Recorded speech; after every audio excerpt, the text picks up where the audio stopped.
using that. Here, ma'am. I don't need that. I don't believe in it neither, but I also don't believe in destroying my child's mind either. Do you read the Bible, ma'am? I read the Bible very well. Ephesians 5:11 tells us not to take part in the unfruitful works of darkness, but instead to expose them. That's fine.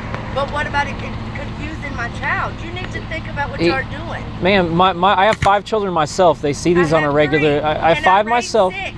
Ma'am, and they see this on a regular basis, and they're not traumatized by it. If you're trying to save a life, don't destroy a child's mind doing it. Do it a different way, y'all. Don't do that way.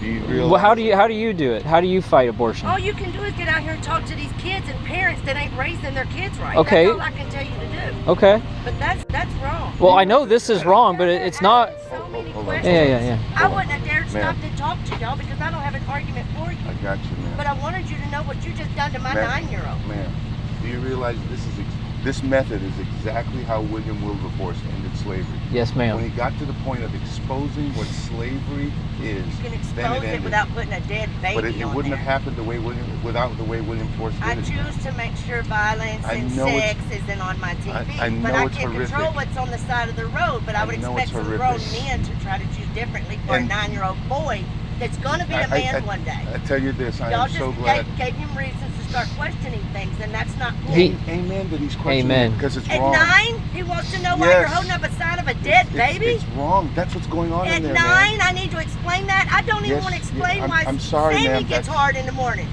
I beg your pardon? I said, I don't even want to explain why his little Sammy gets hard in the mornings. I understand. But you're making me answer why y'all have a dead baby on here. Pray about it, man.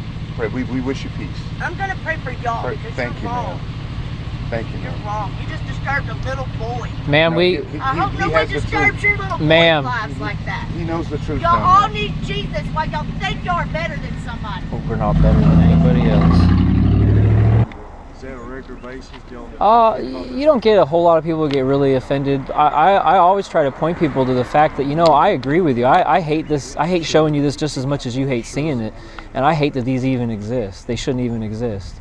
But yeah, you're absolutely right. I mean, William Wilberforce, William Lloyd Garrison, all these guys, I mean, they showed pictures of slaves that had been whipped so bad they had scars running down their backs. I mean, they showed the light. We do the same thing when we try to get people to help starving orphans overseas. We show them pictures of these starving children that are just so frail and thin that they're about to die. I mean, we show this so people can see the reality of it. There's another side to that. People can get hardened to the images. That's true. People can get hardened to the gospel too. That doesn't mean we don't present it. Doesn't mean we don't share it. I wish that I pray for people like that they wouldn't get so mad about the image, me showing them the image, that they would get mad that it even exists in the first place, and that they would fight it. That's what I pray. But